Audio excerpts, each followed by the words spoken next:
Boa noite a todas e todos. Meu nome é Júlia, eu sou professora aqui do curso popular, sou contribuinte voluntária aqui e estou muito feliz de ver a segunda turma formada. Para mim esse projeto é um projeto também existencial, um projeto de militância. Eu acredito muito no potencial transformador que ele tem. E eu fico muito contente que a gente esteja uma segunda turma formada e com pessoas que eu tenho certeza que, além de serem muito determinadas, são vocacionadas para essa instituição. Então, fico muito contente. E o que eu vou lecionar hoje? A gente vai tratar direitos humanos, teorias críticas, e vamos fazer uma introdução aos 3 primeiros pontos do edital de direitos humanos. Beleza? Eu sei que vocês já tiveram aulas interessantíssimas de direitos humanos, que inclusive me ajudam com aportes teóricos. Vocês tiveram com a Isadora sobre questão racial e gênero, não foi? Tiveram sobre... Estava dando uma olhada lá no segundo curso. Enfim, tiveram formações bastante diversificadas. Hoje a gente vai fazer um passo, digamos, para trás nisso. Elas trouxeram recortes específicos de teorias de reconhecimento a respeito de direitos humanos. Hoje a gente vai fazer a abordagem macro. O que se entende por direitos humanos, teorias críticas e qual é a abordagem principalmente do examinador do Estado de São Paulo. Pelo menos do último examinador. A gente não sabe se isso vai se manter para o próximo concurso, mas toda a nossa abordagem vai ser feita em cima do edital do 7º concurso e do examinador, que era então Caio Jesus Granduque José. Beleza? Isso que nós vamos fazer. Por favor, existe todo um vocabulário próprio que eu vou usar hoje aqui na aula. Isso não quer dizer que eu seja pedante ou que eu queira me fazer confusa para parecer que eu sei muito. Esse vocabulário próprio, eu quero que vocês reforcem ele, porque ele vai ser fundamental na questão da aprovação de vocês no concurso. Eu preciso que vocês se familiarizem com os termos, com as expressões, com os conceitos próprios da teoria crítica. Porque o examinador, ele aprecia e usa isso ao longo da prova, como a gente vai ver. Então não basta apenas saber o paradigma normativista positivista de direitos humanos. Você vai ter que estudar tratados, vai ter que estudar a jurisprudência das cortes, mas mais do que isso, a gente vai buscar uma fundamentação histórica e filosófica para a questão dos direitos humanos. Principalmente trazendo um paradigma complexo e problematizador a respeito deles.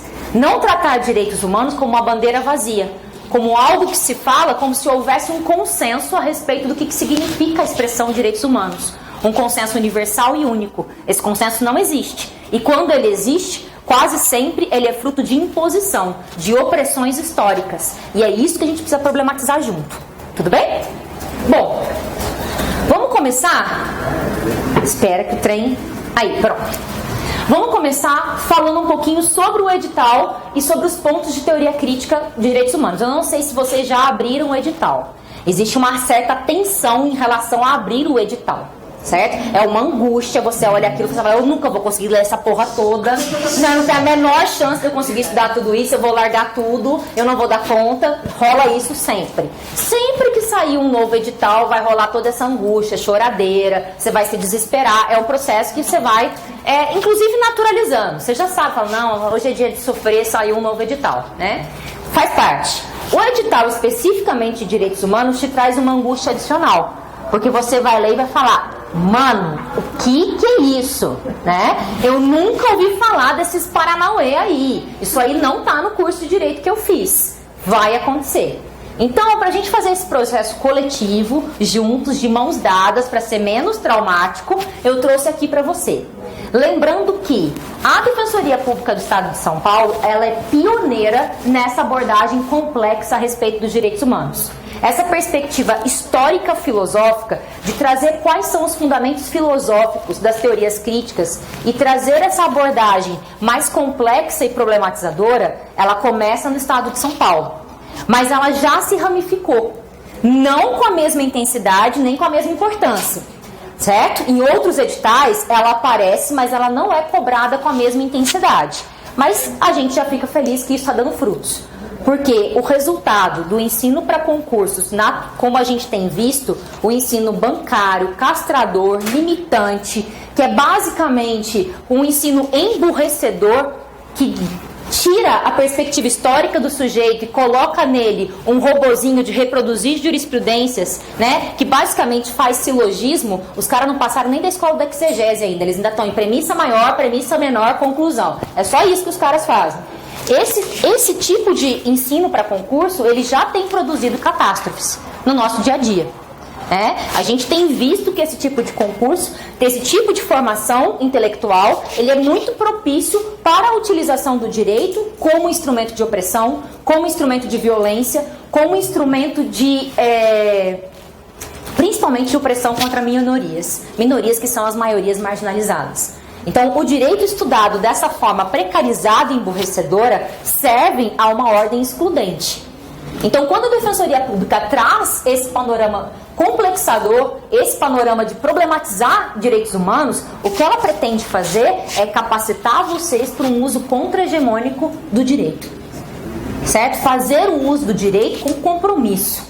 A gente poderia falar em teoria marxista, compromisso de classe. Mas se isso for muito forte, com compromisso com os subalternos, com compromisso com os excluídos, com compromisso daqueles que foram violentados pela ordem econômica social imposta. É por isso que a Defensoria traz. A Defensoria de São Paulo, para ela, eu lamento dizer, porque requer um trabalho a mais. Mas eu fico muito feliz em dizer que não basta ser um bom positivista. Para outros cargos, para outros concursos, ser um bom positivista é suficiente e, inclusive, desejável por determinadas bancas de concursos.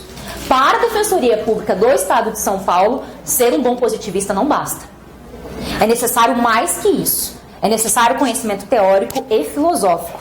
Porque para fazer o uso do direito contra poderes instituídos, só se houver uma formação mais densa do que meramente a formação normativista positivista. Beleza? Então, mas isso vai mudar a vida de vocês. Estudar o direito a partir de um panorama histórico-filosófico faz com que os nossos olhos se abram para coisas que a gente até então não tinha visto. Aquilo que parece inofensivo, desproposital na lei, aquilo que parece sem sentido, ganha outros ares quando a gente começa a enxergar o direito como instrumento de poder. Seja de poder emancipatório, seja de poder violento, tá? Violento de opressão. Maravilha? Quais são esses 3 pontos que geraram furdunço quando o edital saiu e quando as provas foram aplicadas, tá? Primeiro, origem, sentido e evolução histórica dos direitos humanos. Isso não é algo... A gente trata direitos humanos e ver tratado na doutrina é o famoso e daí, né? Tem muitos professores que utilizam essa expressão. Você está vindo lendo o livro, aí de repente aparece assim, e daí surgiu os direitos humanos. É a nova Arca da Aliança, caiu do céu, né? E daí surgiu os direitos... Como assim, amigo? Qual o processo histórico? Quais foram os acontecimentos, né? Todo o sangue derramado, todas as tretas são varridas para debaixo do tapete e daí surgiu os direitos humanos. Aí o cara começa, tratado internacional de não sei das quantas, você fala, e aí você fala, não, beleza, é isso aí. Daí surgiu e esses aqui são os tratados. E bola para frente. E vamos que a vida corre. Então, isso daqui é para mostrar para vocês que existe todo um panorama histórico de construção do que hoje a gente entende como direitos humanos. Existe todo um sentido histórico na construção dessa expressão. E essa história é manchada de sangue, de contradições, de avanços e de retrocessos. Aqui, como indicação bibliográfica, eu não sei se ele participou da segunda turma, mas da primeira ele deu aula, né? Que é o professor José Damião de Lima Trindade. Ele tem esse livro, que é o História Social dos Direitos Humanos, que traz a perspectiva da construção dos direitos humanos a partir do olhar das vítimas do sistema mundo. Então ele conta a história da construção dos direitos humanos de todas as dimensões, de primeira até as dimensões atuais, a partir de uma perspectiva crítica, que é olhar os acontecimentos históricos que ensejaram todas as lutas sociais necessárias à consolidação das declarações e dos tratados internacionais que a gente tem hoje como "e daí surgiu". Tudo bem? É um livro super gostoso de ler, ele não é grosso, ele não tem um linguajar acadêmico, ele é assim, de fácil compreensão, de fácil leitura e tem uma densidade teórica muito grande. Então eu recomendo, né? Eu não ganho nada do professor Trindade, tá? Não tenho nenhum compromisso comercial com ele, mas acho que é algo que todo estudante do direito, inclusive antes até do nosso momento, na graduação, nós deveríamos ter lido o Damião Trindade, para que o nosso olhar já fosse descontaminado dessa perspectiva simplória. Tá bem? Segundo, sacralidade da pessoa humana e dignidade humana. Cuidado, porque sacralidade aqui não tem a conotação religiosa que essa expressão normalmente tende a ter. Aqui eu estou tratando de uma perspectiva de problematizar a visão ocidentalizada acerca dos direitos humanos. Eu vou trabalhar com uma perspectiva de pluralidade, riqueza e complexidade da experiência humana ao longo da história. Então eu vou tratar, na verdade, com a perspectiva de que existem diferentes formas de ter e estar no mundo. E diferentes formas de vislumbrar o que significa e qual é o conteúdo dos direitos humanos. Beleza? Sacralidade aqui, portanto, tem a ver com pluralidade. Sacralidade aqui tem a ver com diferentes formas de contar a mesma história. Tá? Continuando. E aqui o maior ponto, aquele que traz sua maior angústia, porque você começa a ler e fala, meu Deus, o que está acontecendo? Onde estou? Quem sou eu? Bom, fundamentos filosóficos dos direitos humanos. Basicamente, a nossa aula vai dialogar, na maioria do tempo, com esses pontos aqui. Eu quero dar destaque para algumas coisas. Por exemplo, primeiro, denúncia da mistificação ideológica dos direitos humanos abstratos. O Caio parece ter uma predileção pela questão de tratativa dos direitos humanos enquanto horizonte concreto, em oposição à tratativa dos direitos humanos como expressão abstrata. Falar de liberdade, falar de igualdade, falar de propriedade no horizonte utópico é uma coisa. Traduzir isso para realidades concretas é outra. Falar de direitos humanos a partir do chão da história traz um outro tipo de conotação à expressão de direitos humanos. Falar de forma abstrata é muitas vezes corroborar as diferenças que a gente vê no dia a dia. Todos nós somos iguais perante a lei. Repetir essa frase não torna nós iguais perante a lei. Repetir isso à exaustão, na verdade, é criar um véu ideológico que não permite que a gente enxergue as diferenças de tratativa das pessoas em razão de diversos fatores, sejam de gênero, de raça ou de classe, no âmbito da justiça. Beleza? E a questão também da utilização dos direitos humanos como instrumento de imperialismo. Muitas guerras, muitos massacres, muitos genocídios foram feitos em nome de direitos humanos, democracia, república, em nome da salvaguarda de valores ocidentais. Então, direitos humanos também tem o dom mágico, quem fala isso é Davi Sanches Rubio, de branquear o sangue que muitas vezes o Ocidente segue derramando. Então, a gente trava guerras em nome de direitos humanos. A gente realiza intervenções humanitárias em nome de direitos humanos. E essas intervenções humanitárias são carregadas, tem como, digamos, abre alas o quê? Bombardeio. Quer dizer, como é que eu preservo direitos humanos numa realidade de absoluta destruição? Eu primeiro destruo tudo para depois reconstruir? Então, problematizar essa questão da guerra contra o terror, da guerra contra as ditaduras, porque a ditadura é sempre o que o outro tem, nunca o que eu faço. Essa perspectiva é muito importante na leitura que o examinador de vocês tem. Beleza? Vamos bancar o Stalker, que é uma coisa que vocês têm que fazer daqui pra frente. Um dos grandes segredos para estudar para concurso é conhecer a sua banca examinadora. Isso é fundamental. Porque se a gente está defendendo uma perspectiva complexa de direitos humanos, os senhores têm que saber que por trás do seu concurso existem pessoas. Pessoas que têm ideologias próprias, histórias de vidas próprias, que têm concepções acerca do direito distintas. O resultado da prova de vocês vai ser uma somatória dessas múltiplas realidades. Conhecer o examinador e conhecer como ele lida com a questão do direito, qual é a perspectiva com que ele trabalha o direito, é fundamental para você entender a lógica que perpassa as questões que ele vai fazer. Se você tem um examinador mais legalista, se você tem um examinador mais progressista, se você tem um examinador que é mais prático, digamos, ele é defensor público, ele não tem uma trajetória acadêmica. Agora, por outro lado, se você tem um examinador que é defensor público, mas também acadêmico, mas também professor, isso distingue na hora da elaboração das provas. Então, primeiro, vocês precisam tomar contato com quem são os examinadores de vocês e conhecer principalmente a produção teórica e prática dessas pessoas. Ele tem um projeto de extensão com pessoas em situação de encarceramento. Ele faz a alfabetização de presos em presídio. Ele participa disso. Isso é fundamental para você saber. Ele tem artigos científicos publicados sobre teoria crítica de direitos humanos. Leia. Ele está fazendo mestrado na faculdade tal. Qual linha? Quem é o orientador? Qual é o projeto de pesquisa? Isso é fundamental conhecer. Então eu trouxe alguns dados sobre quem foi o último examinador, certo? Atenção, a guinada que aconteceu no edital, ela acontece a partir do 7º concurso. Não que anteriormente não houvesse uma tratativa mais crítica a respeito de direitos humanos, mas prevalecia uma perspectiva de recorte em jurisprudência, sobretudo. A jurisprudência das cortes era muito importante. Os casos julgados, aqueles casos envolvendo o Brasil e aqueles casos que se tornaram leading cases, casos paradigmáticos. O Caio trabalha com isso também, porque ele acredita que todo defensor público deve ser um grande conhecedor da positividade e da jurisprudência, mas ele traz o que a mais, que são os 3 pontos iniciais do edital, tá?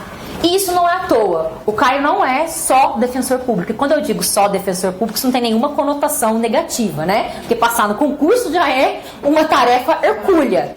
O que eu quero dizer é que, para além de defensor público, ele também é acadêmico. Ele tem mestrado em Direito pela Unesp e doutorado em Filosofia do Direito pela USP. E ele segue uma linha que se chama existencialista. Então, o paradigma de análise dele tem a ver com o existencialismo. Sobretudo, Sartre e Camus. Lembrando do ano passado, né?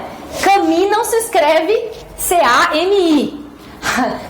Eu lembro que na aula passada a gente riu muito sobre isso, que alguém me disse, professora, essa dica foi fundamental, porque eu reprovaria só da escrita. Ninguém é obrigado a saber, porque ninguém é obrigado a falar francês. Camus se escreve assim, ó. E aí alguém me falou pra mim, professor, dá bem que você falou, porque eu tava lendo Camus. Aí eu falei, Camus só de Aquário, lembra dos Cavaleiros do Zodíaco, né? Então não é o Camus de Aquário, né? Aqui é o Camus, autor existencialista, e Sartre. São os dois referenciais teóricos fundamentais da produção teórica do Caio. Claro que generalizando isso bastante, né? Óbvio que ele leu muito mais coisas, tem muito mais a ver, mas essas duas matrizes de pensamento são fundamentais no entendimento da complexidade do pensamento que ele trabalha, beleza? Alberto Camus e Sartre, portanto. Bom, importante saber, as questões do Caio, elas envolvem conhecimentos literários. Aqui eu deixo uma dica de literatura, que é o livro O Estrangeiro, do Alberto Camus, que a gente poderia dizer que dialoga, de certa forma, com aquele livro Processo, do Kafka, que muitos de vocês devem ter lido na graduação por indicação de algum professor no momento de processo penal, né? Então, o Camus, ele tem esse diálogo com a questão da irracionalidade da justiça, de como que muitas vezes as coisas se processam numa dimensão que não é compreensível pela lógica formal racional. Então, vale a leitura como indicação. Vocês precisam também ler literatura, porque não dá para afundar só no direito, a gente perde um pouquinho do lúdico, e isso faz falta na prova da defensoria. Então fica a indicação aqui, né, O Estrangeiro. Também de conjuntura política, econômica, social, então tem que manter a atualização constante. Se a prova fosse hoje, teria que estar por dentro do que foi as polêmicas envolvendo a cura gay, as polêmicas envolvendo nudismo e arte, censura a partir da perspectiva conservadora e de uma moral bastante reprimida, para dizer o mínimo, né? A gente teria que estar por dentro de qual é a conjuntura política e econômica do país, questão dos refugiados, reforma trabalhista, impactos dessa reforma na vida do trabalhador. Enfim, é necessário que vocês acompanhem quais são, entre aspas, as polêmicas facebookianas da onda. Leiam sobre, tenham diferentes perspectivas, né? Não se pautem por reportagens exclusivamente da grande mídia. Aqui é necessário, você tem o fato, muitas vezes distorcido numa perspectiva ideológica, noticiado na grande mídia, mas eu preciso que você busque, além disso, análises. Análises que você vai encontrar em portais especializados, em blogs, enfim. Busquem essas fontes alternativas de informação, porque a análise, já declarada de pronto como uma análise comprometida com determinada causa ou outra, é o que eu preciso que vocês tenham. Essa ideia da neutralidade do fato jornalístico, ela já tem que estar desconstruída para vocês de pronto. Isso não existe. Né? O jornal tem um editorial, o jornal tem um dono, o jornal tem um compromisso. Então, se você leu a notícia na Folha, leia análises nos blogs dos GELEDs, leia no Carta Capital, no Justificando, bem lembrado, leiam portais com visões críticas. Beleza? Maravilha. O que mais? Letra de música. Isso apareceu na prova da defensoria e foi um auê. As pessoas ficaram revoltadíssimas, né? Porque elas não estão acostumadas com o saber, com a questão do lúdico, do poeta, da arte, entrando na seara do direito. Como assim? Isso não é direito, isso não tinha que estar na prova. Então, direito é interpretação de texto, para começo de conversa. Então, qualquer coisa que possa ser trabalhada na medida da interpretação de texto pode cair numa prova de direito. Então, a questão da interpretação para a resolução dos casos do CAI são extremamente interessantes. E eu trouxe para vocês duas questões, vocês vão ver que numa delas, ainda que pareça extremamente difícil a resolução, a capacidade de leitura com interpretação do enunciado já trazia a resposta. Ainda que você não tivesse ouvido falar sobre aquilo, sobre as teorias que estavam sendo citadas. Se você tivesse uma leitura crítica da conjuntura, tivesse informado sobre a perspectiva dos acontecimentos globais, lendo aquilo e lendo as alternativas, era possível se direcionar para a alternativa correta. Por isso que a formação literária, o acompanhamento das notícias aí de forma crítica e também essa construção da subjetividade por meio da arte, da música, né, das exposições artísticas é algo que perpassa. De novo, por quê? Porque não basta conhecer o direito. Fazer uso contra-hegemônico do direito precisa tanto de conhecimento filosófico quanto de criação de empatia, quanto de criação da capacidade de se reconhecer no sofrimento do outro. Se vocês não desenvolverem essas capacidades como defensores públicos, vocês poderão até exercer o ofício, mas isso vai trazer certamente sofrimento, isso com certeza vai trazer perspectivas limitadoras. Saber que a defensoria pública é um cargo que você ocupa para fazer valer direitos de desvalidos é fundamental para o Caio. O Caio parece acreditar que a defensoria pública é um órgão institucional que merece vocacionados, que merece pessoas comprometidas com a transformação da ordem posta. E isso vai aparecer nas questões dele. Beleza? Aqui tem algumas produções teóricas, certo? Tem muito mais que isso. Lattes é o novo Facebook de vocês, ok? Né? Isso serve na vida. O crush mandou notícias, quer saber quem é o crush de verdade, primeiro dá o Google lá no Lattes, né? Ai, não tem Lattes, aí vai no Insta. Mentira, né, gente? Mas aqui, na perspectiva dos concursos públicos, fundamental que vocês deem uma olhada nas produções teóricas de todos os examinadores. Gente, não precisa ler o livro inteiro. Lê os textos, os artigos. Eles dão uma visão muito mais panorâmica para vocês do que você se concentrar na leitura do livro. Às vezes o livro você vai gastar muito tempo e aqui o cara normalmente está discutindo questões do dia a dia.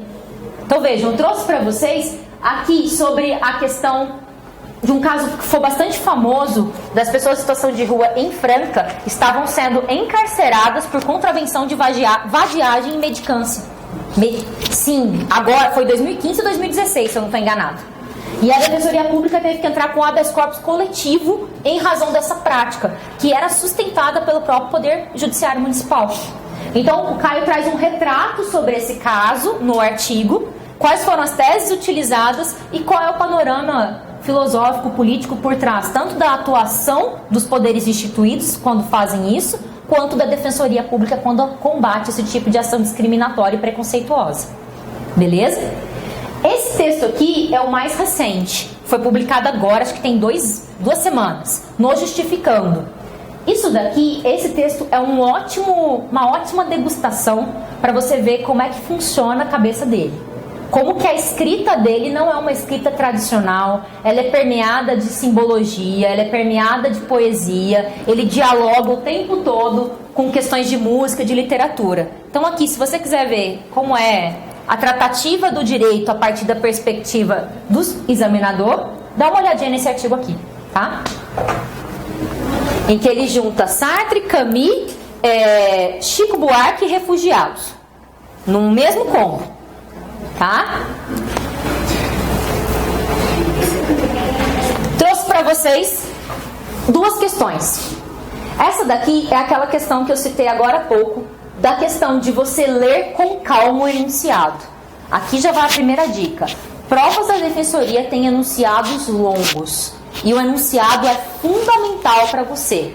Eu sei que tem pouco tempo e muita questão, mas você tem que ter calma ao ler o enunciado. O enunciado não é coisa qualquer. Não jogue o enunciado fora e vá direto à pergunta. Leia com cautela e cuidado cada um dos enunciados das provas. Aqui, você podia nunca ter ouvido falar de nada disso daqui. Lendo com calma, isso que é extração, de novo, de uma notícia de jornal, não é um texto de manual, não é um texto propriamente jurídico, é uma coluna publicada na Folha de São Paulo. Isso daqui, ele conseguiu puxar uma questão teórica a respeito dos paradoxos dos direitos humanos. Direitos humanos utilizados como instrumento de dominação, como instrumento de morte e não como instrumento de vida. Olha só, vamos ler juntos. Se há um direito humano à vida e à integridade física, como se pode aceitar então, com a anuência, que as intervenções militares ocidentais matem mais pessoas inocentes que as atrocidades dos ditadores e dos terroristas? Os Estados Unidos, é o que se diz, utilizam os direitos humanos apenas como pretexto para os interesses totalmente profanos do poder e da economia. Não lhes interessa a situação jurídica da população, mas apenas o petróleo. E por isso, assim prossegue o argumento: há dois pesos e duas medidas. Em toda parte onde os detentores do poder se destacam pelo bom comportamento, deixando, por exemplo, que os bombardeios norte-americanos estacionem em seus territórios, como na Turquia, provavelmente, ou na Arábia Saudita, a autonomeada Polícia Mundial Ocidental não há de objetar nada contra a pilhagem, a perseguição e a chacina de grupos inteiros da população, ou contra as condições ditatoriais. Pessoal, existe alguma discussão sobre multiculturalismo? Existe uma perspectiva sobre tratativa de concepções distintas, baseadas em catálogos de valores distintos? Não. Eu estou discutindo a questão de universalismo e confluência de direitos humanos? Eu estou falando alguma coisa, de novo, sobre perspectivas diferentes ou uma ideia universal a respeito de direitos humanos? Por exclusão, por mera interpretação de texto, ainda que você não tivesse lido absolutamente nada a respeito do que seja a concepção imperialista de direitos humanos, era possível responder essa questão. Porque as outras alternativas todas dialogam com a mesma ideia, de tratar topóis diferentes culturais.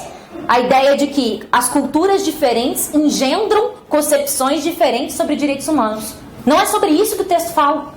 O texto fala dos direitos humanos utilizados como bandeira de morte. Dos direitos humanos, uma expressão vazia que os Estados Unidos carregam a fim de satisfazer seu interesse por petróleo e seus interesses econômicos. Se o Estado se comporta de acordo com os interesses americanos, não importa quão sanguinária seja a ditadura que esteja à frente dele, não haverá intervenção humanitária. Agora, se o Estado se coloca de alguma forma contrário aos interesses e objetivos da superpotência militar, chegou a hora de depor ditaduras. A Arábia Saudita é uma ditadura violentíssima, sobretudo com mulheres. E os Estados Unidos têm impactos econômicos, têm tratados militares, fazem inclusive exercícios militares conjuntos. Utilizam o território da Arábia Saudita para fazer suas incursões contra o Estado Islâmico. Tudo bem? Percebam, é uma questão difícil? Ao primeiro momento desesperador.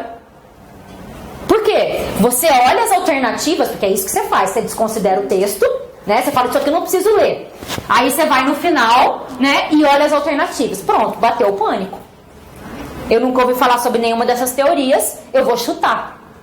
Aí você chuta naquilo que você mais ou menos ouviu falar. Ah, eu lembro que alguém falou de multiculturalismo. Pronto. E vamos embora. Não é assim que você faz?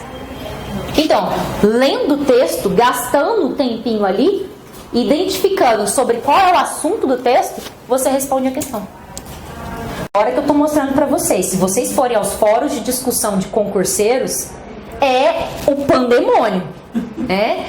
Um absurdo, isso não estava no edital, isso não foi tratado, essa questão foi dificílima, o índice de erro dela foi altíssimo. Era uma questão de interpretação. Não julguem, porque vocês estão vendo aqui comigo. Pensem vocês vendo sozinhos. Ai, mas isso é tão fácil. Vamos olhar mais uma. Peraí. Foi.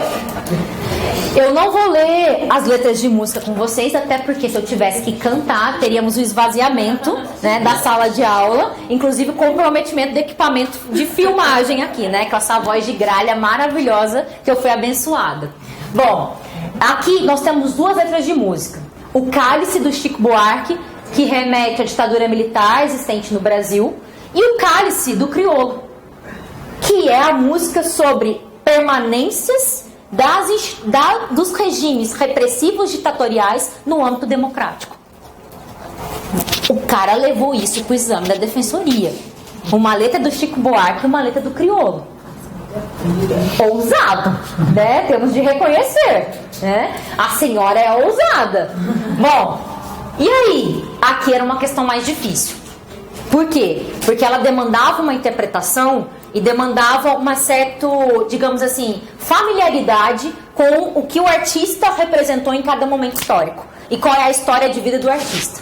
Sem conhecer muito quem era Criolo, qual é a origem dele e sobre o que a produção artística musical dele dialoga, talvez você escorregasse nessa questão. Tudo bem? Então, olha só, eu não vou ler, mas qual era a perspectiva? Criolo alerta para a persistência da barbárie, da violência e das execuções sumárias nas periferias brasileiras em pleno regime democrático, sobretudo em razão da guerra contra as drogas. Essa alternativa está errada no panorama político-social? Não. Só que ele está falando na letra especificamente sobre guerra às drogas? Não. Não tá. Então vejam, não é que a alternativa está errada no contexto da produção do Criolo. É que especificamente essa letra não fala de guerra às drogas. Tá? Aqui, Chico Buarque e Gilberto Gil denunciam as violações... Perdão, é a alternativa incorreta. Tá? Tá no contexto, Perdão. Então tá no contexto aqui eu tava aqui lembrando da biqueira. Eu falei, velho, lógico que fala da biqueira. Por que será que essa alternativa tava errada? E tava aqui pensando. Bom, segundo, aí tá vendo? Não li o enunciado, me fudi. E tá gravado, inclusive pra provar minha tese anterior. Bom, Chico Buarque e Gilberto Gil denunciam as violações de direitos humanos que eram vítimas dos opositores políticos do regime ditatorial, enquanto Criolo demonstra que essas violações perduram ao vitimizarem os excluídos sociais. Se você não sabe que Cálice fala sobre tortura, você se danou. De novo, exigência de um conhecimento mínimo sobre música popular brasileira, história do Brasil, sobre quem foi Chico Buarque e Gilberto Gil, para responder a questão. Não vai ter em manual. Não vai estar no Vadimeco. Tá? C. Cálice, composta por Chico Buarque e Gilberto Gil, realiza uma crítica à ausência da liberdade de expressão, à tortura e os assassinatos perpetrados pela ditadura militar. Eu achava que era uma briga de família. Pai briga com brigando. Gente, é sério. Quem não conhece, quem nunca ouviu, se estrepa. Ambas as canções retratam um cotidiano de violência aos direitos civis e políticos, ainda que versem sobre momentos históricos distintos. Qual era a alternativa errada? Criolo denuncia a sonegação de direitos sociais, econômicos e culturais para a periferia e não vislumbra a possibilidade de realização de quaisquer desses direitos pela sociedade civil organizada. Aqui, principalmente culturais. Ele fala, os saraus tiveram que invadir os botecos, pois a biblioteca não era lugar de poesia. Então os botecos nas periferias também são locais de resistência. Locais em que a sociedade civil organizada realiza direitos culturais. Quando o poder público não chega, as pessoas se organizam para colocar. Me chamam crioulo, meu berço é o rap, mas não existe fronteira para minha poesia. Então a poesia, o rap, as manifestações culturais da periferia como instrumentos, não via políticas públicas, mas via sociedade organizada de realização de direitos sociais, culturais. Tá? Mas aqui, confesso, uma questão mais difícil. Beleza? Curtir crioulo também, né? E curtir as músicas do crioulo também, você tem que ter, assim, um vocabulário bem... Ter tido essa aula para começar a ouvir. Que e é muito simbologismo que ele usa. Sim. É difícil, é complexo, né? Mas assim, se você pensar também, isso é uma questão característica do rap. Ouvir Racionais também não é fácil. Facção Central. Sabotagem. Então, a gente não está familiarizado, nós, a maioria de nós, né? Não está familiarizado com a cultura que o rap produz, com o linguajar. E isso pra gente é algo alheio a nós. E aí quando ele traz isso, e veja que interessante, a questão equipara os artistas em importância histórica. Isso é fundamental também perceber. O que Chico e Gilberto Gil representaram naquele momento histórico, o crioulo representa hoje. Isso é fundamental a gente perceber que não existe uma hierarquização. Música elitizada, né? E crioulo como produção periférica, subcultura. Não, eles são equiparados. E é, inclusive, feita a mesma leitura sobre as conjunturas. Isso é muito interessante também. A perspectiva de que a arte não pode ser hierarquizada conforme a cor de quem produz. Fundamental. Chico é MPB, crioulo não é. Beleza? Então, vale a pena conhecer e vale a pena também dar uma olhada em outros cantores e cantoras que estão aí na cena independente, produzindo música, falando sobre papéis de gênero, falando sobre empoderamento feminino, né? Nós temos Carol com K, temos a galera do Slam Resistência, do rap feminino. Então tem que dar uma olhada, tá? Tem que manter atento.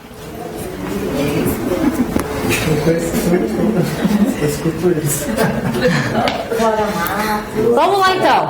Ponto de partida. Agora a gente deixa um pouco a questão de quem é o examinador e qual é o estilo da prova e vamos começar a parte teórica verdadeiramente. Ah, professor, você não tinha começado ainda, já estou esgotada. Bom, vamos lá. Prometo que vai ser suave. A gente vai tendo esse diálogo e vai ser bacana. Primeiro, aqui, pessoal, tem um documentário que eu gostaria que vocês assistissem quando vocês começarem a estudar direitos humanos, certo? É o documentário Sangue Latino, que traz, sobretudo, o protagonismo do Eduardo Galeano, que é um autor uruguaio, que escreveu, por exemplo, Veias Abertas da América Latina, e tem outros textos maravilhosos que falam sobre a nossa latinidade, sobre a nossa resistência, e sobre o quanto de vida e de cultura e de resistência a América Latina produz, tá? E aqui tem uma frase que é atribuída a ele, aparece no Facebook direto, é tipo Caio Fernando Abreu, né, Clarice Lispector, mas não é dele, e ele conta isso no próprio documentário. Quem criou essa frase, coitado, deve estar chateado até hoje, foi o Fernando Birri, né? Mas acabou sendo atribuída ao Galeano, que é a questão da utopia. A utopia está lá no horizonte. Me aproximo 2 passos, ela se afasta 2 passos. Caminho 10 passos e o horizonte corre 10 passos. Por mais que eu caminhe, jamais alcançarei. Para que serve a utopia? Serve para isso, para que eu não deixe de caminhar.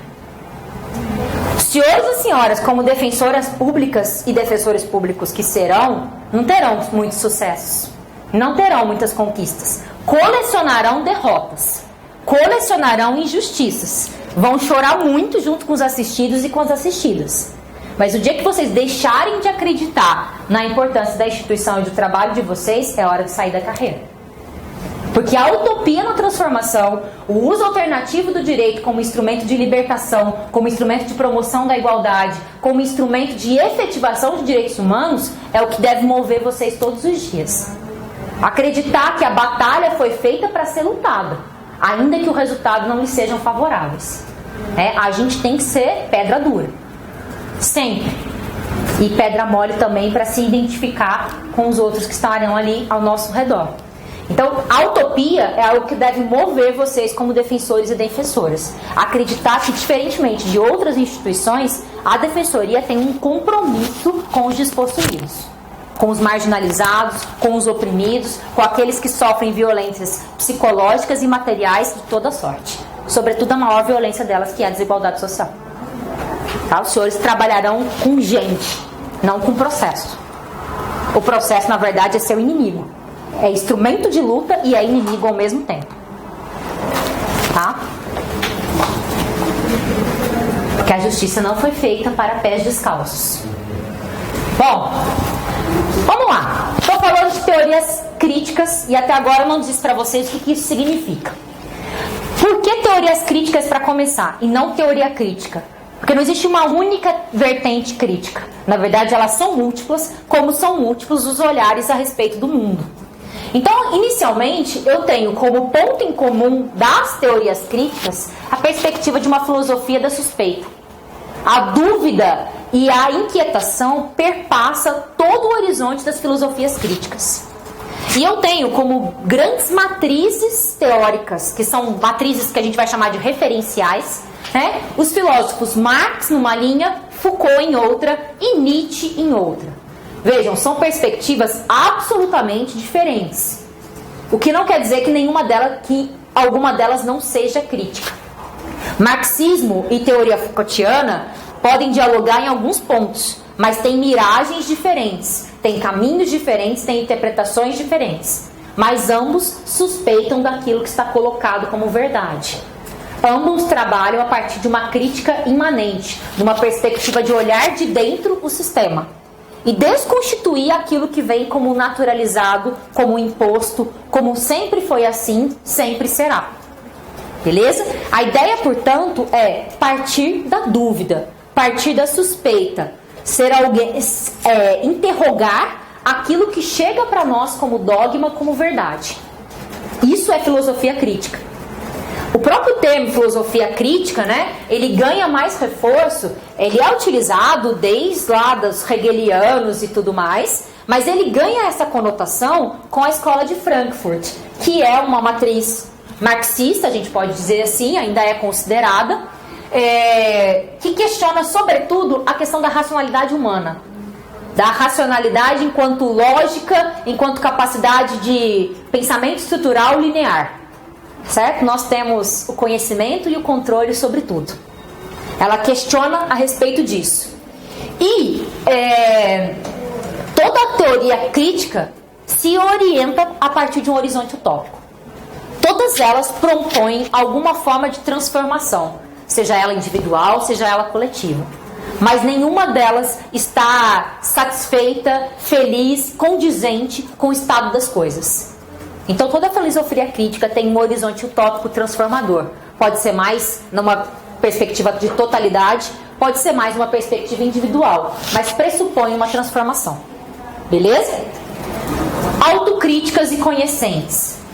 Verdadeiras teorias críticas não produzem dogmas. Verdadeiras teorias críticas se orientam por critério de praxis. Se a teoria não reflete a realidade, pior para a teoria.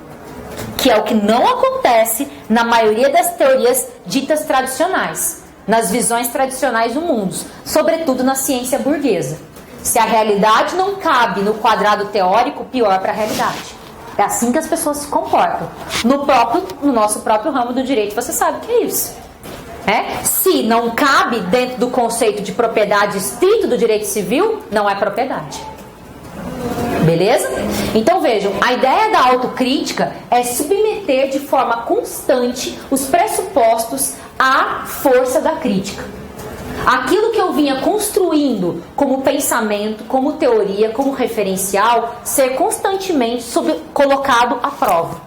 Tanto na parte empírica, olhar para a realidade, ver se aquela construção teórica traduz em alguma medida aquilo, como inclusive testar a sua própria logicidade dentro dos pressupostos que eu acredito, que eu coloquei como referenciais teóricos.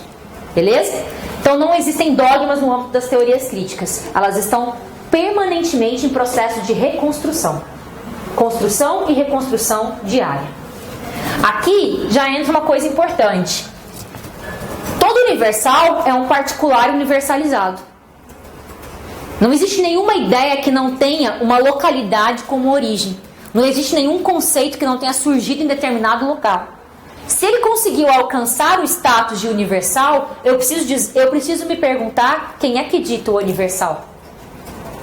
Quem foi capaz de ter força, seja ela das mais diferentes matrizes, militar, econômica, para instituir o que é universal?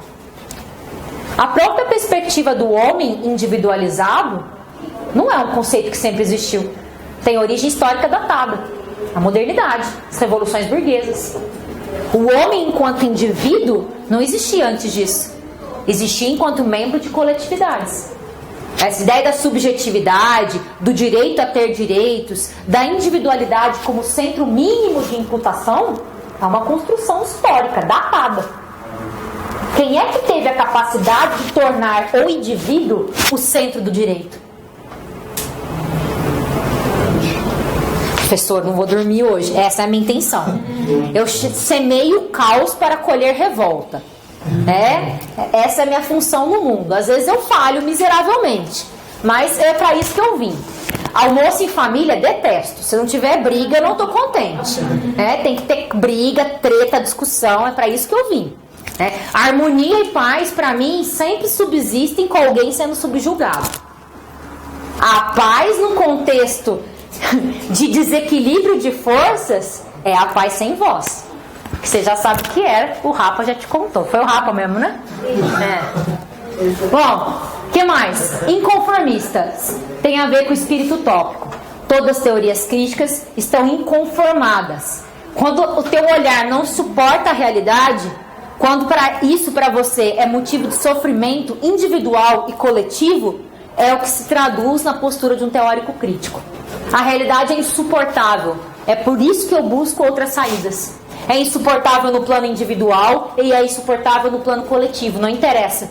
Mas eu preciso buscar outras respostas e outros caminhos, porque a realidade é insuportável. O absurdo do cotidiano me tolhe, me torna miserável. Felicidade não existe no capitalismo. Existem momentos felizes, momentos de alegria, mas a felicidade enquanto conceito de plenitude é impossível numa ordem pautada na exploração do trabalharismo. Isso é o que eu acredito, a partir da minha vertente teórica. Fé antropológica no ser humano. Sabe esse rolê do o ser humano é egoísta, o ser humano odeia o outro, o ser humano só pensa em si. Não atribua à categoria ser humano características que lhe são próprias, que lhe foram ensinadas. Se você foi educado para a competitividade, para o egoísmo, se você foi educado para acreditar que existe uma natureza humana, e mais grave do que isso, que essa natureza é perversa, isso traduz um modelo societário, isso traduz um modelo de produção, isso traduz uma naturalização de criações históricas. Não existe natureza humana. Porque se existisse, não existia a pluralidade das experiências humanas ao redor do globo. As diferentes formas de cultura, de ser e estar no mundo, as diferentes concepções acerca do que é o amor, do que é a felicidade, do que é a família, traduzem exatamente a ideia de que o ser humano não é processo histórico. Então essa ideia de que nós vivemos a competição em desenfreada, isso é uma característica do modo de produção instituído, não do ser humano. O ser humano é forjado a partir dessas relações. Por isso toda teoria crítica tem uma fé antropológica na capacidade de transformação do ser humano. Mas não o ser humano enquanto categoria. O ser humano... Não. O ser humano de carne, osso, sangue, sonhos e lágrimas. O ser humano concreto. É desse ser humano que as teorias críticas tratam. Então as teorias críticas falam de fome, falam de privações, falam de violências, porque elas tratam da capacidade deste ser humano se libertar de todas as formas de opressões e violências. Da capacidade dele, de forma individual ou coletiva, engendrar transformações, engendrar revoluções, mudar as coisas. A história do capitalismo não é a história da humanidade. Havia humanidade antes do capitalismo e haverá humanidade depois do capitalismo. Pode ser a barbárie ou pode ser algo melhor, mas que haverá, haverá. Tudo bem? Isso é muito importante. Acreditar que os seres humanos, concretos, pautados nas suas realidades, nas suas histórias de vida, constroem outros mundos. Todas as teorias críticas acreditam nisso. E, por fim, uma perspectiva interdisciplinar, que é algo que, infelizmente, as faculdades de Direito tolhem desde o primeiro momento em que você pisa nos salões sagrados delas, né? Você já viu que a maioria dos professores de Direito não são professores, são entidades. O cara não anda, ele flutua, né? Ele tá em outro nível. Tipo, o moleque chega no primeiro ano de Direito, no segundo ele já tá data vênia, né? Ad infinito, ad eterno. Da onde surgiu isso? Esse forjar dessa identidade, dessa categoria, faz parte do processo de poder na nossa própria classe. O juridiquês é um instrumento de poder. Quando a gente fala em juridiquês, a gente veda a comunicação com o outro. Isso faz com que você detenha o poder sobre aquela relação e que, mais que isso, a pessoa acredita que você sabe muito do que você está falando porque ela é incapaz de compreender. Então vejam, saber interdisciplinar é reconhecer que não existe apenas o discurso universitário. Não existe apenas o saber dito científico. Existem outros conhecimentos, outros saberes, sobretudo saberes das populações tradicionais. Quando eu digo de populações tradicionais, eu não estou falando só daquela perspectiva indianista, de voltar ao passado. Não, populações tradicionais que vivem hoje, que sobrevivem hoje. Saberes também que são cultivados nas periferias, saberes que são construídos fora dos muros da universidade, que tem a ver com medicina, tem a ver com a relação do ser humano com a natureza, tem a ver com a agricultura, tem a ver com cuidados, práticas familiares de criação de crianças. É necessário uma aldeia inteira para criar uma criança. Quanto de conhecimento existe nisso? A perspectiva na não responsabilização individual, do tanto que é difícil você dizer é culpa da mãe, é culpa do pai. O quanto a nossa subjetividade está formada por diversos laços que estão fora do controle de pai e mãe. Esses saberes tradicionais e esse olhar interdisciplinar descolonizam o nosso olhar. Vocês são treinados a se tornarem máquinas de reprodução do conhecimento dito científico. Por isso que até hoje, a coisa mais difícil que a gente enfrenta como professor é desconstituir a relação que para vocês é imediata entre direito e lei, entre direito e justiça. É um desafio profissional isso, que a gente carrega durante a graduação e a pós. Qualquer pessoa que você pergunta o que é direito? O direito são as leis. Ou seja, o que é direito está ali traduzido em todos aqueles verbetes. Fora daquilo não existe direito. Qualquer violação àquilo é injustiça. Quando a gente sabe que a lei pode conter tanto a justiça quanto a injustiça.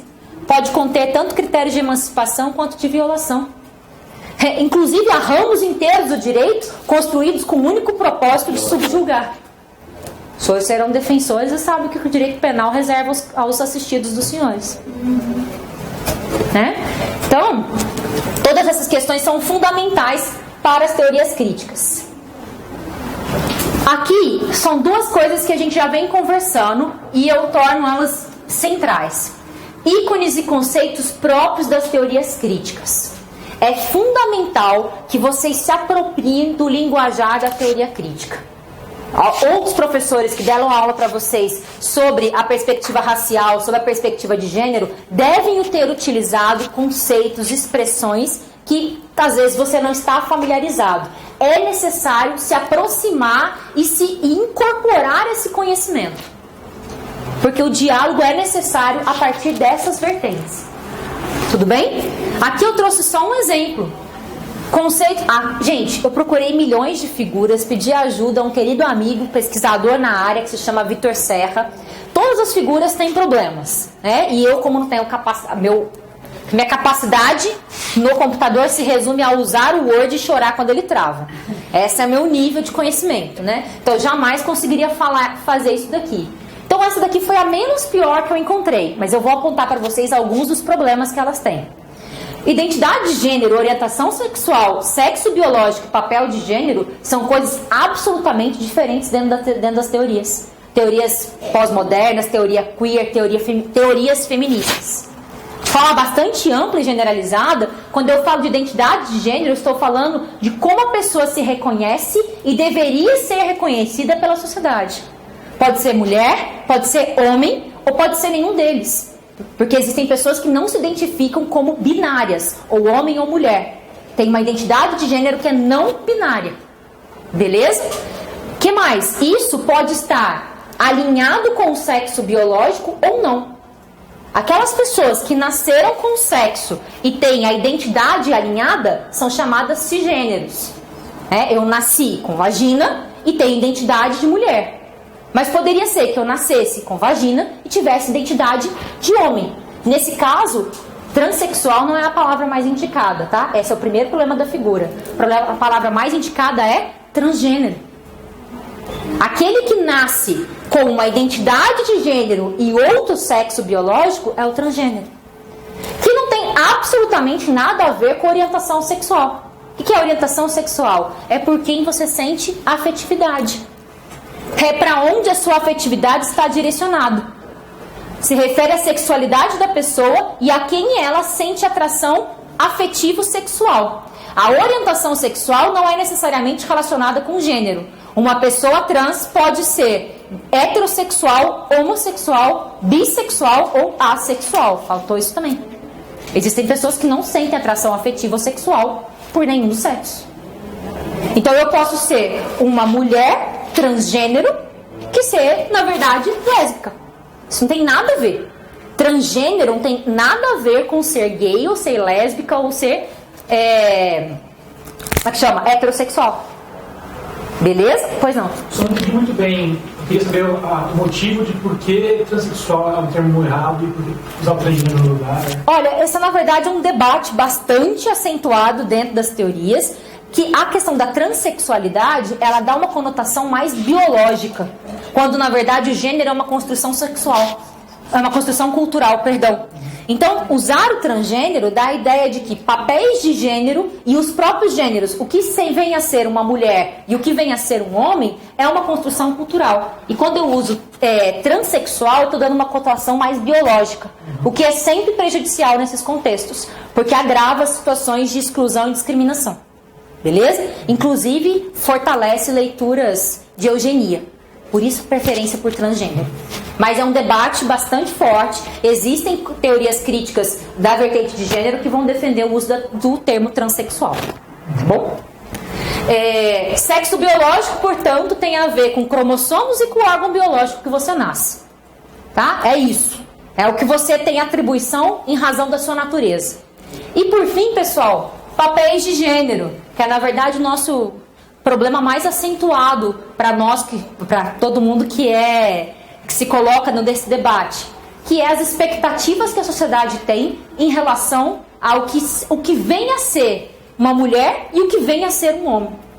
É esperado que a mulher seja um ser frágil, né, delicado, que não tenha vontade sexual acentuada, que saiba sentar de perna fechada, que fale de tom agradável, né? A mulher, ela é impulsiva, ela faz as coisas, ela tem intuição feminina.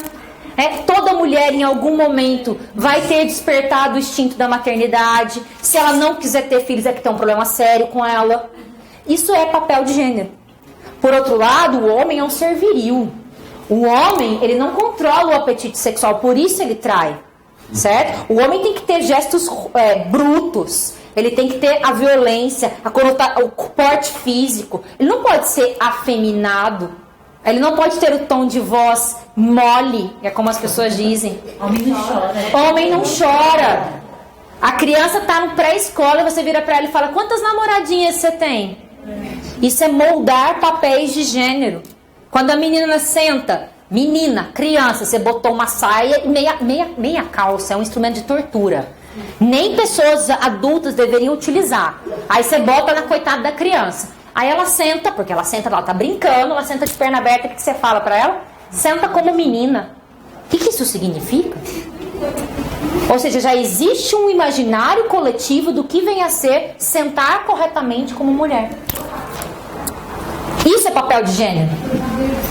E todas as coisas que reforçam isso fazem com que as pessoas que não correspondem ao papel de gênero sejam estigmatizadas e sofram preconceito. Esse tipo de vocabulário precisa estar... Você precisa se apoderar dele. Você precisa saber o que cada coisa dessa significa. Por quê? Se aparecer um assistido ou uma assistida que deseje fazer cirurgia de transgenitalização por meio do SUS, a sua petição deverá fazer essa... Por quê? Porque é provável que o juiz que vai fazer a deferimento ou não faça a menor ideia do que você está falando. Que inclusive às vezes queira determinar que a cirurgia só possa ser feita quando houver a mudança do nome social. Algo que já foi superado pela jurisprudência. Pode-se fazer o nome social sem a cirurgia. E a cirurgia sem o nome social. Beleza? Então, sabe, até hoje, pessoal, a transgeneralidade ainda é tratada por meio de CID. Ainda é considerada enfermidade. Sim, a homoafetividade foi retirada do catálogo, mas a transgeneralidade ainda não. Então vejam, há um grande caminho a ser percorrido, há lutas que a Defensoria Pública tem papel fundamental, seja no âmbito individual, seja no âmbito coletivo. Quem disse que até agora está querendo voltar atrás com isso, né? Exatamente. Veja, por que isso é fundamental, inclusive na sua prática? Você já imaginou atender uma pessoa trans e utilizar tratamento errado para ela? É a violação cotidiana que ela sofre. Aí ela chega lá. E ela tem a aparência, vamos dizer, de uma mulher. Aí você pega o documento e está escrito João. Aí você toda vez vai falar para ela, então, o senhor quer fazer o quê? O senhor deseja o quê? Isso é violência. Não se apoderar do conceito teórico não é só uma questão de perspectiva, eu terei mais... Eu estarei mais preparado para debater academicamente sobre isso. Não, tem reflexo na sua prática. Isso é praxis. É a teoria influindo na prática e a prática influindo na teoria. Beleza? Importante, já falamos sobre isso. Contestar os processos de naturalização e normalização das produções e criações humanas. Mulher não nasceu para ser mãe. Homem não nasceu com instinto sexual aflorado. Homem não é um predador naturalizado. Ele se torna um. Que a sociedade faz com que ele seja. Certo? Ideologia de gênero, que é essa nova expressão maravilhosa que agora as pessoas usam e elas não fazem a menor ideia do que elas estão falando, significa isso. Naturalizar papéis de gêneros. Acreditar que existe uma forma correta de ser mulher e uma forma correta de ser homem. E tudo que problematiza essa construção cultural histórica é tratado como ideologia de gênero. A semana passada fui comprar um brinquedo para a filha de um amigo que estava fazendo aniversário. Vocês já foram em loja de brinquedo comum? Vocês já repararam quais são os brinquedos direcionados às meninas e quais são os brinquedos direcionados aos meninos? Para as mulheres tem ferro de passar, vassourinha, fogão, panelinha, ou então boneca, porque obviamente em algum momento ela vai ser mãe, então já tem que aprender a cuidar de criança desde agora. Do outro lado, o que você tem para meninos? Avião, carro, arma. Ai, mas não tem mais, proibiu vender. É porque o problema é parecer com a arma, não é a violência incluída na brincadeira, né? Você pega uma pistola de água e aponta pra alguém, faz diferença se ela parece um fuzil ou se ela é verde. No imaginário da criança isso faz toda a diferença. Não é o ato de apontar a pistola pra alguém. Até o WhatsApp, né, tem a pistolinha verde, não tem mais arma, vocês já repararam isso, né? No WhatsApp não existe mais o revólver, agora é uma pistolinha de água verde. Bom, então vejam, eu estou condicionando escolhas e formações desde a infância. A mulher não é dado, por exemplo, brincar com ferramentas. Isso não é coisa de mulher. Saber trocar um chuveiro, saber trocar uma lâmpada, isso não faz parte do imaginário da construção do que vem a ser uma mulher. Por outro lado, saber cozinhar e limpar a casa são serviços exclusivamente femininos. A reprodução do lar, as atividades que proporcionam a reprodução da vida, cozinhar, lavar, passar, cuidar das crianças, no imaginário dos papéis de gênero, são atividades exclusivamente voltadas à mulher. Ainda que ela trabalhe fora, que ela seja uma CEO, isso não desobriga ela. Não há divisão de tarefas. Quando muito, o homem faz o quê? Ajuda. Nossa, que maravilhoso que é o seu amigo. Ele ajuda ajuda com o filho. Porque não é filho dele? Ele não tem responsabilidade sobre a criança? Nossa, ele te ajuda muito em casa, porque ele não mora aqui? Ajuda sim, né? Quando um amigo vai na tua casa e fala, que tamanho de louça, vou te dar uma mão, vou lavar aqui. A pessoa não mora lá, a louça não é dela. Isso é ajuda. Agora a pessoa suja a louça e ela ajuda na casa. Veja, a gente reproduz isso constantemente. E a gente fecha os olhos para isso. O que abre os olhos? Teoria crítica. Eu falo muito. Que horas vocês costumam fazer intervalo? 9? Então ainda posso falar 20 minutos. Vamos lá. Aula de inquietação. Então eu vou até 10h30. Começar a pensar é começar a ser atormentado. E não tem volta, tá? Lembra do Matrix? Da pílula azul e vermelha? Fudeu, amigo. O despertar da consciência é algo que não admite volta. Atenção, despertar a consciência não significa fazer o compromisso ético-filosófico com a transformação do mundo. Ok? Despertar a consciência é sair do estado de naturalização. Mas a partir disso existem diversos caminhos que você pode tomar. Tinha um professor na Unesp muito engraçado que dizia: existe uma categoria de pessoas que são os filhas da puta em estado puro, que são pessoas que têm plena consciência do para quê e para quem elas produzem e trabalham. Não existe um véu ideológico que faz com que elas sejam inocentes úteis. Não, elas despertaram a consciência e fizeram uma escolha existencial por reproduzir as coisas como elas estão. Seja por dinheiro, seja por que acreditam que isso é o melhor para o mundo, qualquer que seja. Mas o fato é, despertar da consciência, não há possibilidade de voltar à vida tranquila. Não há possibilidade de não mais enxergar as coisas. Você pode dormir bem, estando de acordo com aquilo. Mas nunca mais você vai dizer, não vejo, não enxergo, não sei o que está acontecendo. Estou aqui vendido. Isso não existe mais. Então, eu lamento dizer que iniciar estudos, seja para o concurso da Defensoria Pública, é o processo, se vocês já não têm, de despertar consciências. Isso também é uma preocupação que o examinador tem. Não que é um defensor público que maneje instrumentos legais, normativos, de forma acrítica, sem saber o que ele está produzindo. Ele exige que a pessoa tenha consciência do que ela está produzindo. Ela pode não concordar, isso é outro fator. Mas é necessário que ela saiba o que ela está produzindo enquanto utiliza o direito para aquela finalidade específica. Tá? Professora, eu estava procurando aqui, tem um jornalista da Globo, o Alexandre Garcia, esses dias ele comentou, ele começou a fazer uma propaganda contra o que ele chama de ideologia de gênero.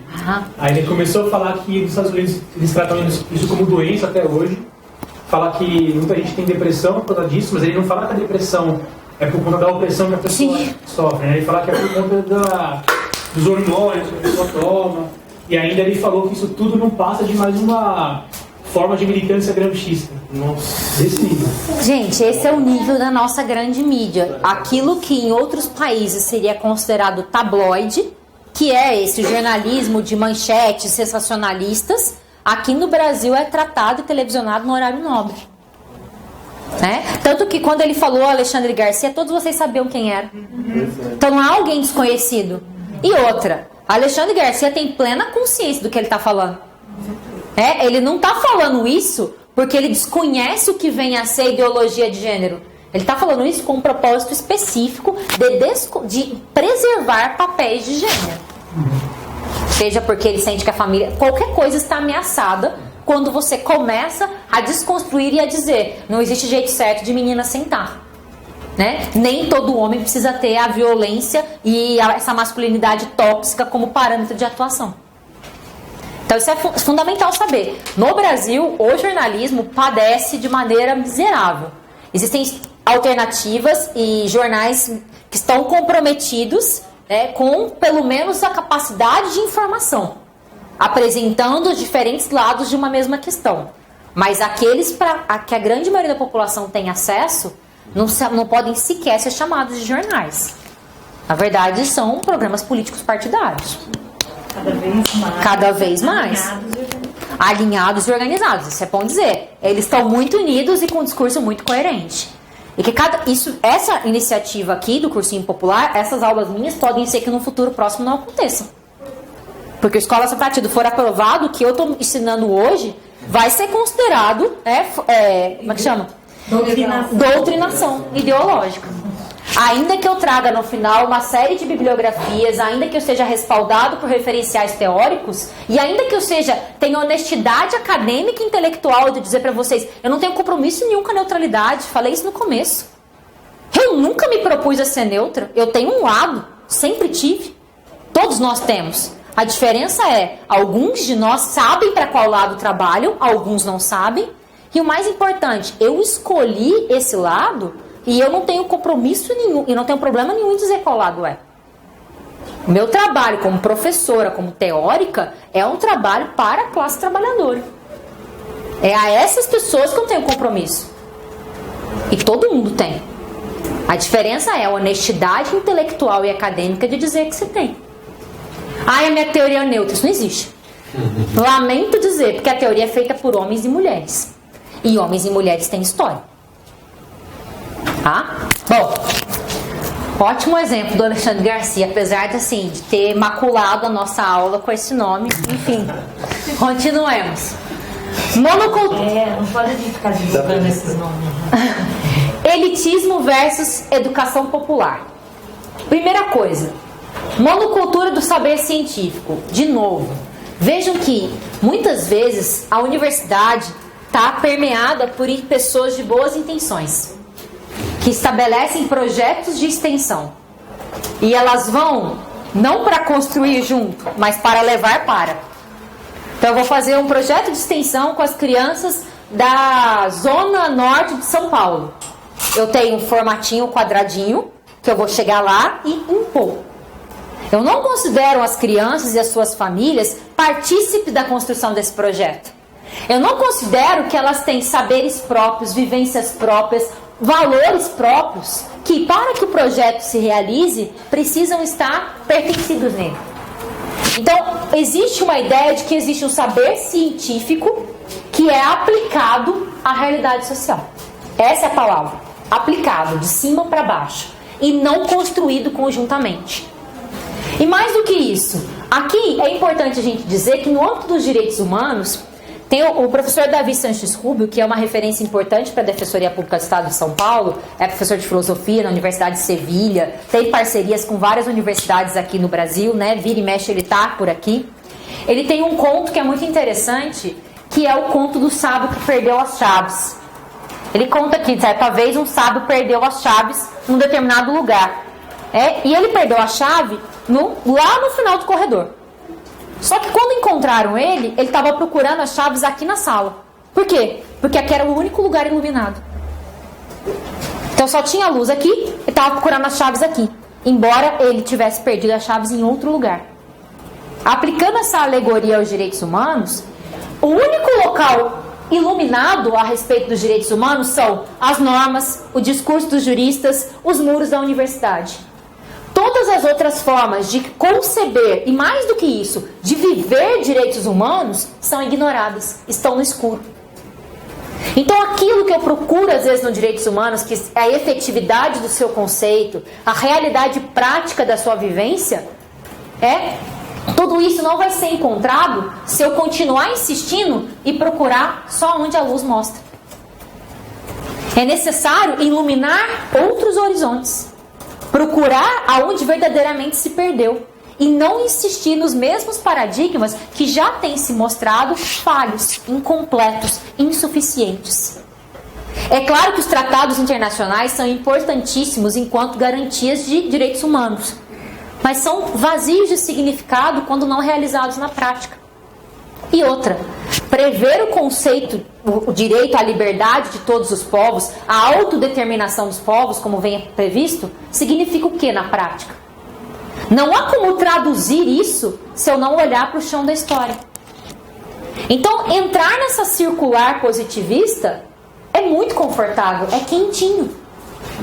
Eu aprendo os tratados, eu vejo a jurisprudência é apresentada pelos juristas que reforçam os tratados.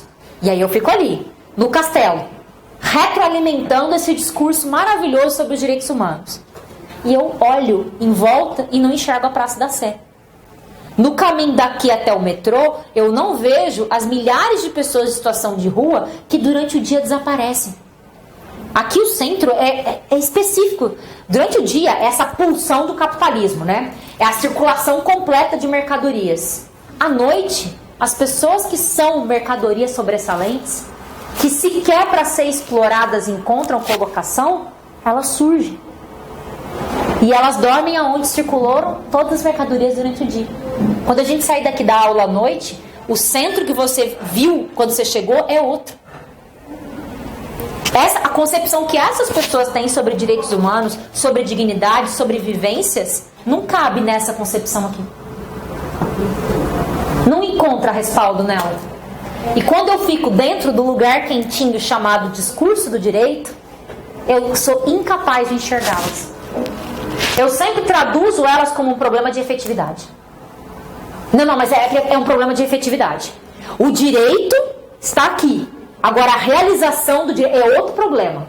Eu lavo minhas mãos. É o ser e o dever ser. O direito está aqui no dever ser. Olha que panorama maravilhoso. O direito está aqui. Tá, mas de que me serve o direito? Não, mas ele é um horizonte para alcance. Tá, mas o que eu tenho feito para que esse horizonte seja completado com realidade? Fechando os olhos para a realidade. Aí a logicidade do direito é maravilhosa. Ele se preenche, ele se completa, ele é lindo. A gente fica aí se chamando de doutor e achando que a gente conhece o mundo. Bom,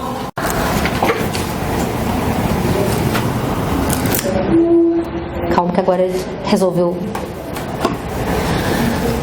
Tá, só que para que a gente realmente promova transformações de âmbito individual ou de âmbito coletivo, não basta a gente estar revoltado, não basta a gente estar inconformado. Esse é um passo muito importante. Mas o Boaventura vai trabalhar com uma ideia muito, muito cara a mim, que é a rebeldia competente. Todo aquele que pretende utilizar o direito como instrumento de justiça, utilizar o direito como instrumento de transformação social, deve conhecer profundamente o direito. Deve conhecer as leis, o meandro da lei, a interpretação jurisprudencial, o conhecimento doutrinário. Não dá para, se você vai fazer o uso do direito como instrumento de luta, se você fez a opção e você fez, se você vai prestar defensoria pública, essa opção está feita. Lamento dizer, a não ser que você saia daqui e vá buscar outros campos de luta, enquanto você está aqui, eu estou considerando que você fez uma escolha existencial autêntica de usar o direito como instrumento de luta. Se você vai fazer isso, não tem como você jogar fora o direito. Ah, eu vou trabalhar com a perspectiva teórica revolucionária. Tá, então você está no lugar errado. Porque a defensoria não vai fazer revolução.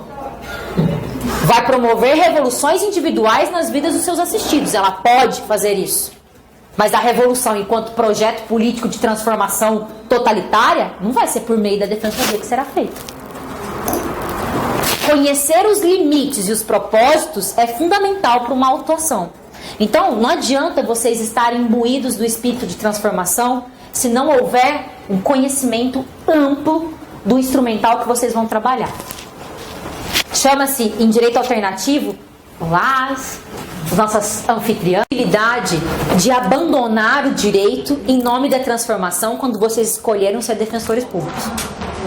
Então, a tarefa, ela é maior, porque é necessário conhecer todo o paradigma da legalidade e complementar isso com um olhar crítico transformador, com empatia, né? Com capacidade de revoltar-se com. Não é revoltar-se pelo, porque revoltar-se pelo é uma atividade individual, que desconsidera o outro. É revoltar-se com.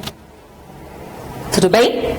Então aqui, rebeldia competente tem essa ideia de promover o conhecimento com fins de transformação, mas para isso é necessário um amplo conhecimento. Eu sou professora de Direito Previdenciário porque eu acredito que é possível utilizar o direito previdenciário para promover alguma possibilidade de qualidade de vida para os segurados. Há lacunas suficientes na lei para isso. Há positividade suficiente para isso. Mas para isso eu tenho que estudar muito mais do que o procurador do INSS estuda. Porque o direito não é feito para efetivar. O direito é feito para negar. Então, se você quer fazer do direito instrumento de justiça, é necessário conhecê-lo para além do que conhece aqueles que utilizam ele como instrumento de conservação. Beleza?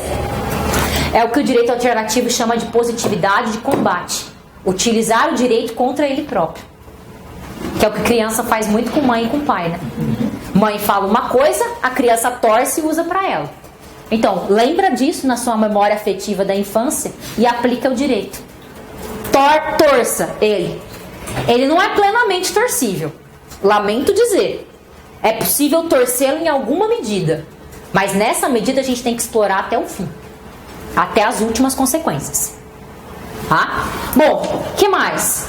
Aqui, a perspectiva do conhecimento enquanto emancipação também é uma perspectiva do Boaventura de Souza Santos e tem a ideia de que todo conhecimento que se coloca como conhecimento hegemônico, por exemplo, a ideia de que o conhecimento científico é superior aos saberes empíricos, aos saberes da prática, de que a medicina alopática, a medicina tradicional, é superior às medicinas tradicionais, à homeopatia, ao conhecimento da medicina chinesa, por exemplo, essa perspectiva, ela é, na verdade, a capacidade de impor a sua ignorância a outros saberes. O que significa ignorância como perspectiva do Boaventura? A ideia de que saber alguma coisa só é realmente libertador quando aquilo que a gente deixa de saber é, digamos, menos completo, menos emancipador. Então, a ideia da ecologia dos saberes é que a ignorância pode resultar de processos de esquecimento e desaprendizagem.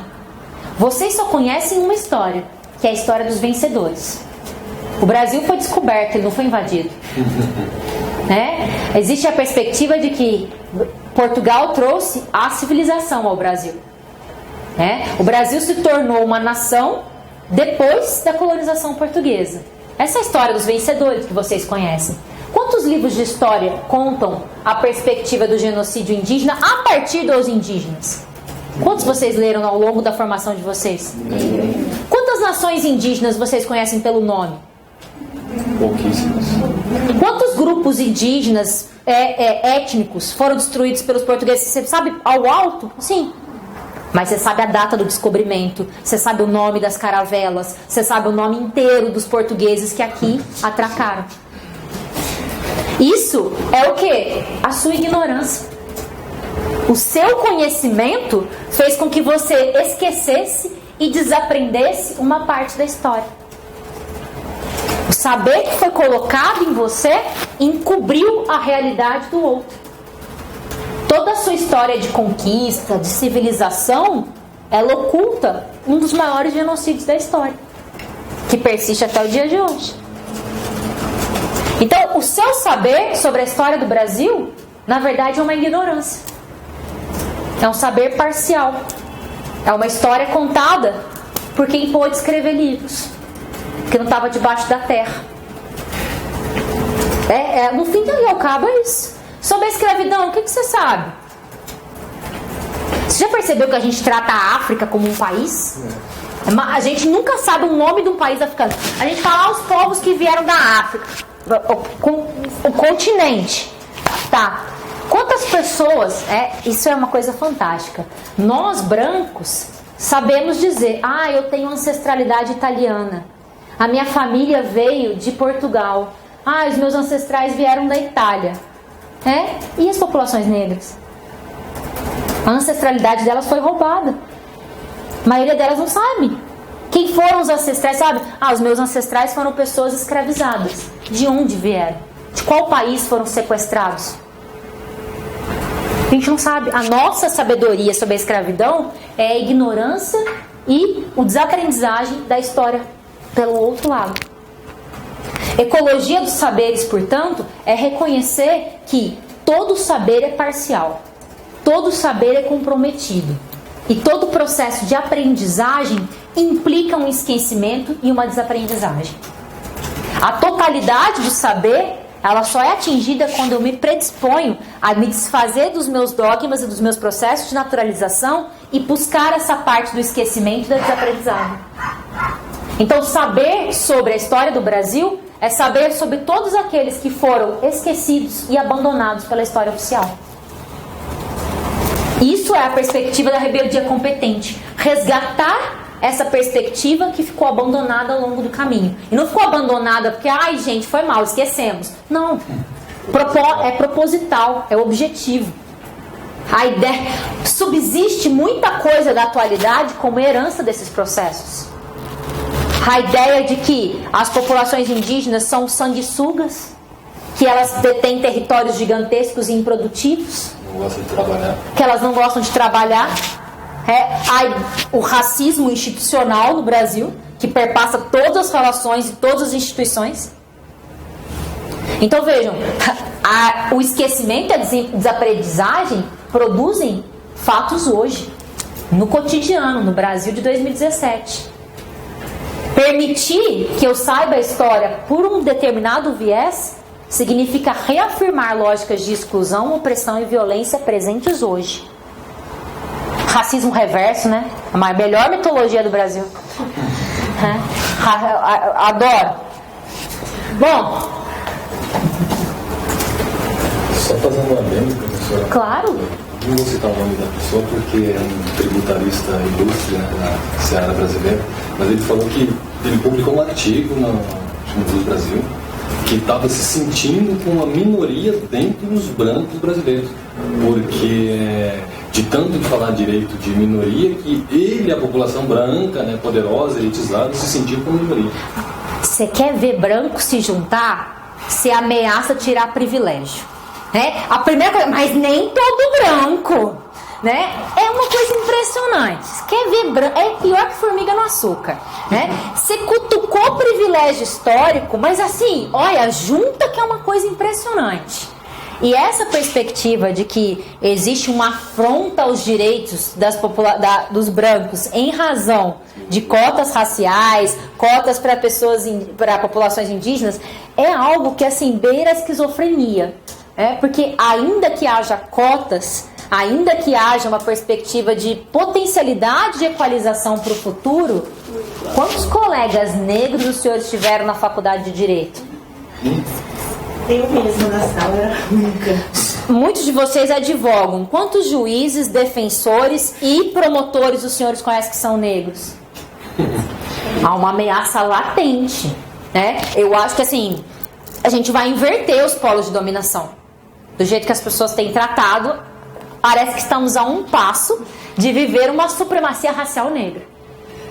E aí você olha os homicídios das polícias, o percentual de pessoas encarceradas, me parece que o privilégio ainda permanece intocável. O CEO das grandes empresas. O CEO das grandes empresas. Enfim. Mas assim, branco ressentido é um negócio maravilhoso, sabe? Produz cada pérola que é uma coisa assim invejável, a capacidade de modificação da história. Violenta, né? Essas pérolas que eles produzem. Ah, não. Violentas na sua essência. O racismo reverso produz discursos que legitimam, inclusive, formas de extermínio. O racismo reverso não é só uma piada de mau gosto. Ele sustenta políticas de extermínio praticadas por forças do Estado. Enfim. Bom, continuando, porque a gente tem que continuar. Não dá pra... 9 horas. Vamos parar aqui, eu retomo daqui, vamos só fazer um intervalo, porque afinal falar disso não é nada suave, mas eu quero lembrar uma história, depois eu vou tentar lembrar agora no intervalo para complementar essa informação que você deu. Mas vejam, essa pessoa que fez esse post, que fez esse artigo, sabe o que é mais assombroso? Que ela tem espaço. Porque isso demonstra que não é algo individual. Não são indivíduos perversos que cultivam ainda o racismo. Não é isso. O racismo é institucional. Ele é uma política de Estado. Ele está presente em todas as instituições, seja da esfera pública e da esfera privada. Por isso que alguém consegue publicar um texto desse num veículo de grande alcance de forma impune. Por isso que quantas pessoas vocês conhecem que foram condenadas pelo crime de racismo no Brasil, embora ele esteja tipificado? Todo crime de racismo é desclassificado para quê? Injúria racial. Por quê mesmo? Não só isso, existe uma estratégia procedimental. A injúria racial é crime de iniciativa da vítima, que tem período de prescrição de 6 meses. Quando eu opero a desclassificação, na maioria das vezes, já correu o prazo prescricional. Então, o ato fica impune. É só o racismo que é imprescritível, a injúria racial não. Aí você vem falar pra mim que não existe racismo no Poder Judiciário. Acredito. Bom, vamos fazer um intervalo e aí a gente volta para tratar da